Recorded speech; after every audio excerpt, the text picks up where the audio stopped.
Ba-da-ba-ba, ba-da-ba-ba. All right.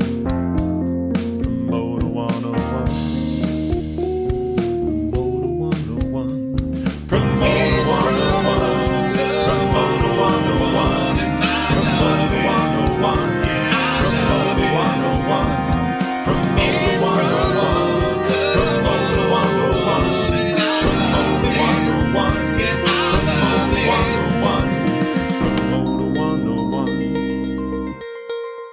This is Omar Al-Jilani from Live Nation, and you're listening to Promoter 101. Happy Friday. Step right up and witness the Promoter 101 podcast. Joining us now, the Honorable W. Luke Pierce, a.k.a. the man with all the different colored pants. Very monochromatic these days, but I appreciate the enthusiasm in the introduction, Dan. It's great to be back. Guilty as charged. I do own some interesting colors in my wardrobe, but this week, let's focus on what's ahead in the podcast. We're going to continue those London sessions that you knocked out at ILMC. We're going to be joined later in the podcast by AEG's UK Festival Director, Mr. Jim King, sitting down with us later. Plus a war story with Tom Ovesen, and Steve Martin joins us for a very special segment saying goodbye to Shelley Lazar. This is Sam Hunt from Paradigm. You're on Promoter 101. All right, I think I got it now, Luke. So you're telling me you can listen to Promoter 101 on SoundCloud, iTunes, and Spotify? Yes, Connor, and there are many other places you can listen to. Okay, thanks, Luke. I'm going to catch up on Promoter 101 right now. He says that every week, and yet he still has no idea where the show is. If there's something you want to tell us, hey, you can simply email us using that magic computer device or your phone. Steiny@promoter101.net. And we're happy to respond to you whenever you reach out. If you'd rather hit us on social media, more than welcome to follow and keep up on the conversation on Twitter. I'm at W. Luke Pierce. Dan's the Jew. The show's Promoters 101. That's promoters plural, but it's also singular, Dan. Promoter 101. We've got that handle now as well, too. You can also follow us on Instagram. The show's Steiny Promoter 101. Luke is W. Luke Pierce. I'm Dan Presents. Facebook at Promoter 101. Tumblr, it's the same, Promoter 101. And on the World Wide Web, we're available at promoter101.com. Plus, find us now on LinkedIn, Dan. In the spirit of West Wing's Big Block of Cheese Day, Luke and I are thrilled to announce the third annual Promoter 101 podcast, Big Block of Cheese Day. You can email us at steiny@promoter101.net with any question or request that you have. And this week, we will especially promise to give you our undivided attention and try and help you with any requests you might have. We promise. I'm Lucy Dickens from ITB, and I'm on Promoter 101. This week, the industry lost a giant in Shelley Lazar. Here to remembrance is APA's Steve Martin. Shelley had a huge impact on me early on. When I first came to New York after college, I had met her early on. She was doing the guest lists and chopping ice for catering for Ron Delster at the pier. When I was straight out of college and my first job in New York with a different concert promoter, but I would go to those shows all the time, and there's this very intimidating but kind of sweet woman who vet the lists. I was a little scared of her, honestly, at first. And then in time, we became very good friends. A lot of people didn't know that Shelley was a New York City public school teacher in Bed-Stuy in the 70s, which was no picnic. And she moonlighted for Delsner to pick up some extra money. And her then, who would become her partner in business and one of her closest friends, Gerald Fox, was a cop in the 9th Precinct. So he would swing around to come see Shelley doing these things. And the two of them went on, to form a really remarkable business together and separately. Jerry with security, Fox Security, and Shelley, kind of got the hang of the ticket thing, you might say. Bill Graham hired her, moved her to San Francisco. She worked the Stones, still with Bill, and the Stones loved her and stole her from Bill, pretty much. And then that's when she got the hang of the concept of doing the VIP ticketing thing and then expanding it. So a lot of people just knew her on that level because she knew everybody, and she handled very difficult situations with grace and dignity and a lot of humor. Shelley was one of the funniest people you ever meet in your entire life. She came up with the email MFTQ, motherfucking ticket queen, as her email address, and it was so appropriate. And as her friend Cynthia, I can't take credit for this line, her friend Cynthia, who works with her in San Francisco, was 7-0. Shelley's doing the seating arrangements right now in heaven, and you best not give her a hard time about where you're sitting. I'll tell you that right now. She could shoot you down with a look. But she's going to be sorely missed. She was really one of a kind. And there wasn't an artist alive that didn't love her. It's just that they all adored her, and correctly so. Shelley, we love you. We're going to miss you. And the memories of you will go on for many, many years. And SLO, hopefully, will go on for many years. She had a remarkable crew of people with her there. With Cynthia, Chris, and Aaliyah. So we wish them well, too. Shelley Lazar, gone too soon. Thank you, Steve Martin. Dan, Keith Richards called her the motherfucking ticketing queen, and the rest of the world agreed. Shelley Lazar, gone too soon. Louis Messina, and I'm on Promoter 101. Let's celebrate some birthdays for the week of April 2nd through the 8th, 2019. Tuesday, 4-2. John Rena, Jenna Adler, Nick Van Hood, Francois Baptiste, and David Lefkowitz. On Wednesday, wishing a happy birthday to Chad Verway. Thursday, the 4th, Aaron Reynolds, Sarah Mertz, Trey Vetter, Robin Kim, and Andy Roth. Friday the 5th, wishing a happy birthday to Ian Imhoff, APA's Heath Bomar, and the legendary Kevin Lyman. 4-6, Lori Jacoby. On Saturday the 7th, wishing a happy birthday to Seth Molaski. 4-8, Brian Snipes, Bob Rupp, Sylvia Lund, Kevin Kastrup, Thomas Jacob Cousins. Happy birthday to everybody from the gang at Promoter 101. Hey, this is Brian O'Connell with Live Nation, and we are on Promoter 101. Join us for the first interview of the podcast. We're here with the special war story with Thomas Ovesen. So many of the amazing legendary rock bands have come and played the Middle East. Do you have a story for us? Yeah, one of the earlier shows with big rock act was an Aerosmith show in Dubai. And because it was one of the first times that we had, I think it was a 10,000 plus capacity venue, it had a bit more scrutiny from the government officials than we would normally get. So we had two gentlemen from the special police in Dubai that turned up a couple of hours before the show. Basically, they told me that they needed to see the artist in his dressing room, which is something that we would normally prevent, because I was thinking if these two long-bearded gentlemen get access to his dressing room and start asking him questions, this could go out of control and he might get insulted or scared, and it might jeopardize the concert. So I seeded it into the tour manager and said, look, I don't know if I can make it go away, but if they do have to see him, can we try and make it happen? And he said, look, let me have a word with Stephen. And luckily he agreed to see them. They came in. They were so focused on questioning him that they didn't see the sort of minuscule wardrobe items that he had hanging in there, which might otherwise have become an issue. But they basically... So they were starstruck? No, I think they were just very... Because I don't even think they knew who he was. They had been told that he was a devil worshipper, and they needed to make sure that there would be no worshipping the devil in Dubai during this concert. So they basically put that to him. Say, can you assure us that you're not here to worship the devil? And he laughed and he said, I dig your vibe. And then he talked to them about rock and roll and whatever. And eventually they got very confused, but they were satisfied that he wasn't there to do that sort of things. The show took off and it was great. Before I let you go, do you have a Pink story? Yeah, I've done her only ever show in Dubai. There was you talked about shits over the summertime, whatever. This was a show in September when we just come out of the summer. It was really humid and sticky. And she went on with the first wardrobe change after the first song, couldn't get out of her boots because her feet were swollen and it was sweaty and hot. And for the remainder of the show... And those are always quick changes between songs. Exactly. Every time she came off to try and change, she still couldn't get those boots off. So she ended up performing the entire show in that one outfit and was completely sweaty and in a mess, but did a great show nevertheless. She is a pro. Was she doing the flying and everything? No, this was an outdoor show, so we didn't have the ability to hang, but still very energetic and, as I said, extremely hot and humid that day. Is that a problem in your market when you do a show with an artist like a Pink that maybe they can't do the massive production that they usually scale in the U.S.? Yeah, some shows then probably wouldn't play. I mean, now again with Dubai Arena, it's possible to do. But up until then, yeah, we've had to take arena tours and do special productions because it was open air. Are artists usually willing to find a way to scale down to play to your fans? Yeah, I would say by and large, because at that point in time when they look at the production, they've already routed the show and it's a premium fee. It's one of those shows they want to do. So if you've got a band like Metallica or the Muse or U2, that their production is just so massive and people are seeing it on the internet because it's the biggest thing out there, the act comes and they can't make that work there. Are the fans disappointed or are they just happy they're there? Yeah, that's obviously a challenge, and that's why someone has invested a lot of money in building an arena and why more venues like that will be built, I guess.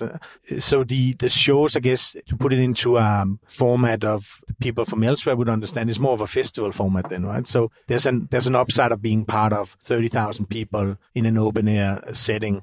Yeah, you can have the drones flying perhaps, or you can have the silk work that someone like Pink would do. That's incredible. Thank you so much, Thomas, for sharing. Oh, you're welcome. Thomas just left AEG Ogden, Middle East, to go independent once again. We'll have a full interview coming up with him on P101.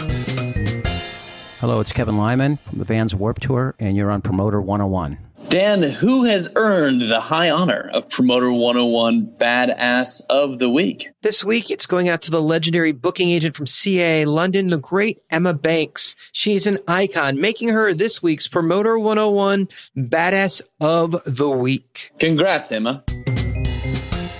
Hey, this is Kevin French, and I'm on Promoter 101. In our featured interview this week, we continue our London sessions with AEG UK's festival director, Jim King. Jim King from AEG. How you doing, man? Good, thank you. How are you? Excellent. So festivals are like your game in your world over here in the UK, right? Yeah, that's right. That's where I've kind of cut my teeth, if you like, especially in the last 15 years or so. Your beginnings were Cream, and you were just telling me that was an earlier cool club market, right? That's right. So I went to university in Liverpool and met a good friend of mine still to this day, James Barton, who had started a nightclub in Liverpool called Cream, and I went to work with him when I graduated, and that morphed into, a really big cultural thing in the UK. It was one of the biggest clubs there was, and we did a ton of work in Ibiza back when Ibiza was just kind of emerging as a big UK destination for club culture. And then from there, it went into records as well. We did a bunch of compilations and things. And then in 1998, we were asked to do a festival, which became Creamfield, which was Creamfield. Staying on brand. Well, yeah, everything had cream in the title. And that's kind of where it started. So I was very much an observer. In 1998, we worked with a company called The Mean Fiddler, which essentially is now Festival Republic. Oh, wow. Melvin Benn ran that company, or ran the festivals of that company. Yeah, Melvin's great. Yeah, so we were very much the brand, if you like, that they wanted to work with as such, but they essentially ran the festival. But we booked the artist and what have you, and how, did the marketing. So that was my kind of first real behind-the-scenes look, if you like, at how these things run. And that relationship didn't work out. We ended up running it ourselves the next year. We ran the festival in Liverpool for the first time, and then obviously it stayed there ever since. 1999 was essentially the first time we'd actually ever run it ourselves. We didn't really know what we were letting ourselves in for, to be honest with you, but that was our first entry into it. The amount of planning and infrastructure and build out that go into those events is insane. You work all year to pull these things off. Yeah, I mean, it's a completely different beast. I mean, you go back to when we first started doing this, and you're trying to scale it up from, an arena show or a big one-off event for 10, 15,000 people or something, which we were experienced at doing. But then when you put it into an outdoor environment, the whole kind of legislation that goes with that, and as well as just the practical nature of how you're running that level of infrastructure and putting that planning together is just a completely different exercise. And it used to take a lot less. I mean, 6 months to 8 months worth of planning, usually for a festival, 20 years ago, whereas now it's all year. I mean, we're already planning stuff over a year in advance just to be ready for it. So it's grown dramatically in 20 years. Is that partially because things like traffic plans and emergency plans are now very well thought of and processed through the bureaucracies in each local market, whereas before the cities didn't even know to ask for that stuff? Yeah, I think the level of experience across the board. So that, it's a much wider stakeholder group who are involved in producing events now. And obviously it's not just the promoter or the producer as such. So, the police, local authorities, health and safety, etc., is growing exponentially in terms of their understanding of what's required to actually run an event of that scale safely. And with that, rightly so, goes a great more scrutiny, and therefore, rightly so, goes a great more deal of work that needs to go into it in the advanced stages. So the planning phase, if you like, is much wider. It's much more inclusive. There's much more people involved in it. That in itself grows the level of and the number of layers that are required to do it. But that's producing safer and, I think, better events. So it's a good thing. Now, in America, we have the amphitheater system that's lent itself to outdoor shows and having constant headliners multiple nights a week. Here you guys have stadium shows from time to time, but for the most part, you have way more festivals. The UK was way ahead of the game in festivals before America ever got into or got anywhere close to catching up, but really was born here. And you don't really need the amphitheater system because you have so many festivals that get to showcase all those headliners. So it really is something that the acts need is all those events. Otherwise, fans would never get a chance to see those acts. Yeah, if you go back 20 years, there was not obviously the level of festivals that you see now. And I think there was a huge growth spurt 15 years ago or so where, there's a massive amount of new festivals coming into the marketplace. And obviously you had the consolidation and, the entry into the market of Clear Channel obviously then became Live Nation, etc. So, you had a number of bigger players, international players coming in and growing their businesses. And in the UK, a big part of that growth was obviously touring, but then bands can't tour all the time. And obviously the summer seasons were there ready and waiting. Obviously there was a vibrant community of young people who wanted to go to festivals. So they were servicing that need. And there was a big explosion of independent festivals as well as, build up from the major players as well. Well, that's an interesting point that you bring up. Anyone can get into the festival space if they pay an act enough money and they have some land. They may not do it right, and they don't get to the level of AEG or Live Nation, but anyone can steal a headliner with enough money. Well, I think there was an opportunity to do that maybe a decade ago. I think it's changed dramatically now. I think the barriers to entry for running a major outdoor event are much higher than they've ever been. I think the consolidation of the market, the global talent buying, the blockouts, if you like, of where people can play and et cetera, is makes it harder now for an independent to come through and run a festival than it was, say, 10 years ago. So we went from the club to the first festival, and we acknowledge that you're now at AEG doing the bigger stuff throughout the country. We somehow missed the middle part of how you went from doing your own festivals as Cream to becoming part of AEG. And I know there's a big step there, but can you take us through it? Yeah, so I had been at Cream for like 10 years. It was very amicable, and I just decided I wanted to go out and do some other things. I was getting asked to produce shows for other people at that point. So I think it was 2004. I left Cream and set up my own company called Loud Sound, which was basically then just to produce and promote mostly outdoor events, some touring, but very limited, but mostly festivals. So this coincided with Bestival, which was started by some friends of mine, and they asked me to help them pull that together. And I did that for them until last year. And I still ran Creamfields for another 10 years or so until Live Nation bought it. So, and then I developed my own shows as well. I did a lot of stuff with Fatboy Slim. So I started a festival up in Banks of Loch Ness called Rock Ness, funny enough. And, it took me at least 10 seconds to think of that one, but which was, successful as well. And that was really the segue, if you like, into my relationship with AEG. So I sold I had some partners with me, Joe and Robert, and we sold half that festival to AEG. And that was my relationship, or the start of my relationship with AEG back in, 10 years ago, about 10 years ago this year. So did you still own part of that, or did you earn out and you're No, just unfortunately, it didn't. We stopped doing it about 6 years ago, 5 or 6 years ago. It kind of run its course, but it was a real shame. It was the most amazing festival site I think I've ever seen, to be honest with you. It was so beautiful in Scotland, especially the Highlands of Scotland, one of the most beautiful parts of the world. And this was literally on the banks of Loch Ness. So, it was a really magical place, but it was just so far away from anywhere. It was a real effort, if you like, for an audience to go there. So we had some amazing shows. We had Daft Punk play there, and, Kasabian and Mumford & Sons, and, amazing acts that headlined it. But yeah, it just kind of run its course. So it sounds like when you're thinking of a festival, your first challenge is the site. If you have the right site, you can probably figure out the lineup and the theme to go around it. But it seems like it's got to start with the sites, particularly in a country that has no land. Yeah, look, I think, there's so many festivals out there. And one thing I hate about the last 10 years or so is the homogenization of festivals. And I think that's one of the real downsides with the consolidation, if you like, amongst some of the, larger companies. It becomes very much a formula, and that's fine.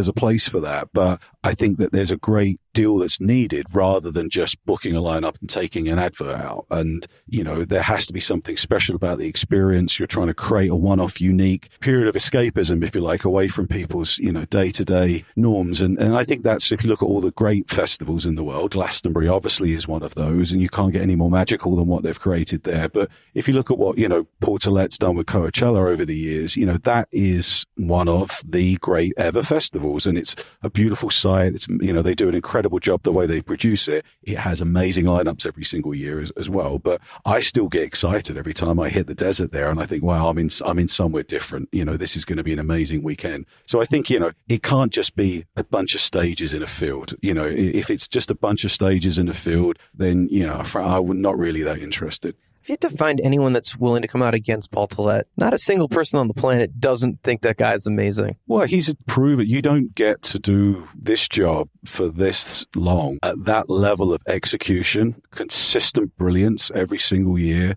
at every single level, who you choose to work with you. You know, they have an amazing team at Golden Voice. Obviously, I have a relationship with Golden Voice through AEG. So, but, you know, Stacey and everybody around Paul is, you know, shares that same ideal as when they started that show. Look at what they did and it was not a fluke. Look at what they've done with Stagecoach. Look at what they've done with what they did with Desert Trip. Desert Trip was, for me, was the single best executed event I've been to in many, many, many, many years. Just service delivery, customer experience, the whole thought process about how this is going to start and how this is going to end was just the best. When you start a festival, what's the thing that starts for you? Is it the idea? Is it an act? Is it a space? It's all about the idea. It has to be a creative. That's your spark, is the idea. It has to be. I mean, you know, even when I started back doing my own thing, and, you know, we used to get a lot of people that ask, I've got this idea, can I produce this festival? And if it's not unique and it, you know, it's something individual about it, if it's just because I want to do a festival and, I think it'd be great if we had band X play,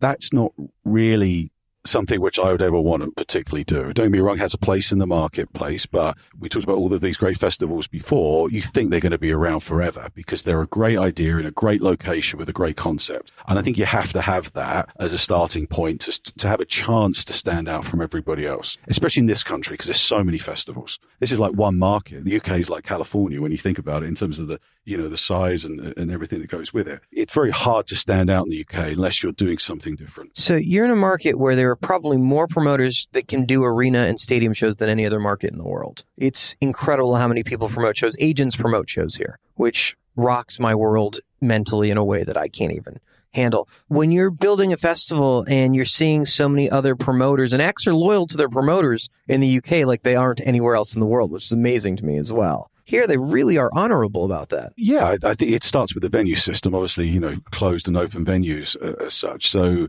usually have to mess up to lose the artist. I mean, there's more global deals that are taking place or regional deals that are taking place, which can be done centrally. But by and large, most artists will stay with their promoter from, you know, the first 500 cap club they do all the way through to, you know, the arena tour, which is great. I mean, that loyalty thing is a commodity that's not necessarily associated with the music industry that much. But I mean, you know, I think it's a good thing. Could you give some advice to people that are thinking about throwing in festival? Because I know a lot of people love the idea of it, but I think it's a whole lot harder than people actually have any thought process of the infrastructure. Like, what are the pitfalls that you would warn people about? You have to, as I said before, you have to have this idea. It's got to stand out. And I think that one of the biggest pitfalls that there are is, and I don't mean this in a patronizing way, but that kind of naivety about what it's actually going to take. I mean, these things are so difficult to run. They're so expensive. There's expenses you've never even thought existed that are going to come up and, you know, bite you on the arse at some point before you do it. And there's so many people who with the best intentions have gone out and, you know, lost their house over this thing. I mean,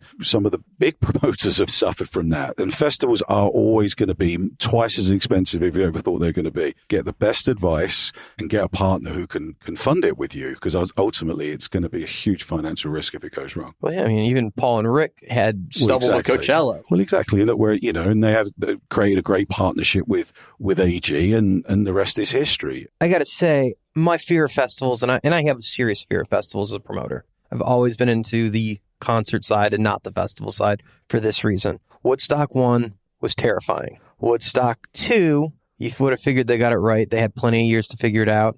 A fiasco. Woodstock 3 should have been better. All of those years, they still hadn't figured it out. Now, what's happened between Woodstock 3 and now is people have figured out how to produce these things. At least in America, we finally figured out how to do them. Seemed like you guys over here, though, had figured out how to fucking do these things years ago when we were still having massive, major malfunctions in the States on these events. But it seems like they've worked here a lot longer and a lot earlier. I think it comes down to experience and like you say, and not just of the promoter. Because your fans know what to expect, too. Well, this is what I was going to say. I think the whole stakeholder group, which is including the fans as well, knowing how to behave, what it's going to be, what they need to prepare for, you know, all of these aspects. And I think that general experience across the whole piece, you know, means a great deal. But you have to manage that and you have to respect it. So, you know, we always say that the key to what we do is the simplicity of it. You can be super elegant at what you want to do. You can make it look and run, you know, as the most sophisticated thing you've ever done, but it has to be simple. You know, and by that, I mean, someone needs to be able to turn up to work, get a half-hour briefing, if they're lucky, a 45-minute briefing,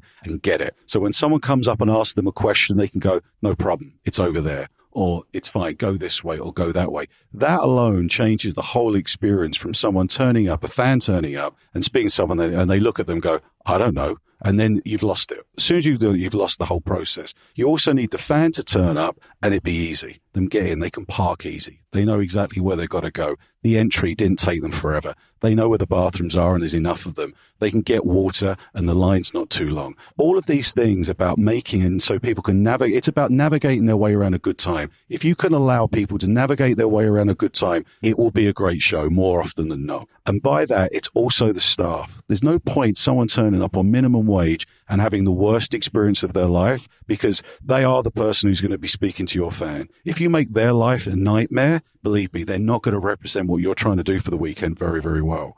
And so for me, it's that two sides of the coin. And you can do as much as you want and be as clever as you want. But if people don't understand what that customer journey is, and by that I mean the fan and also the staff, you've lost. And not one point have you mentioned during this interview the high-end experiential. You've never talked about the VIP. You've talked about the fan getting in. And yet you're talking about the guy buying the basic ticket when he comes in. I know that you have the other things and they're all working. Yeah. But those guys are going to be taken care of. They're paying for that experience. You're talking about the average person that comes, that saved up for that ticket, that got there, and you're looking out for them. That, man, you won me there. I don't think anybody's talked about things from the average fan point of view on the podcast in ages. I am so taken with that, man. Well, I'm surprised, but that people don't talk about. I mean, because it's 85% of the audience who are turning up. It's done for the right reasons because they are the body and, the heart and soul of, if you like, of the event. The rest of it is so much easier to deal with. You've got so much more resource, so much more budget to deal with it. It's a much smaller number of people. You mess up the 85% of the people, forget the 15. You're not even thinking about that because you're in such a nightmare dealing with the other bit. It's irrelevant. Don't get me wrong. We have great fun running the high end stuff as well. And some of those packages are really, really cool. And, you can do that. But, from a pure management perspective, someone turning up, like I said before, and getting off the train station onto a shuttle bus or from the car park through the entrance, if you get that wrong, it's a nightmare. It always is. Man, I can't thank you enough for taking time and talking to me today, Jim. No, I've enjoyed it. It's been good to meet you guys. Jim is so impressive, doing business on such a massive scale. Honored to have him here on Promoter 101. Lucy Lawler-Freese, Rival Entertainment and the Fox Theater in Atlanta, Georgia, and I'm on Promoter 101. The quote of the week comes to us from Bill Graham himself. Unless you have love and friendship on a regular basis in your life, there's a lack of completion. Dan, pulling from the iconic Bill Graham today. Very well done. Great quote of the week. Imagine it took us 2.5 years to get to a Bill Graham quote. I'm pretty surprised by that, to be honest.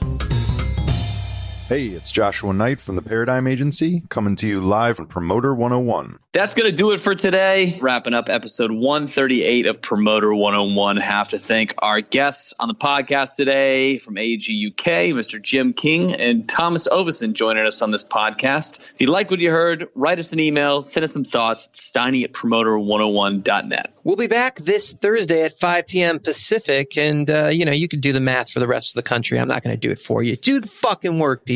This Thursday's podcast will feature an interview with APA's Nashville Heath Bomer. It's going to be one day before his birthday, so you should tune in, make him very happy. Until then, we're wishing you sold-out shows for the days, the weeks, the months, the years, the decades to come. Cheers! Kohimada. I'm Ashley Capps, and I'm on Promoter 101.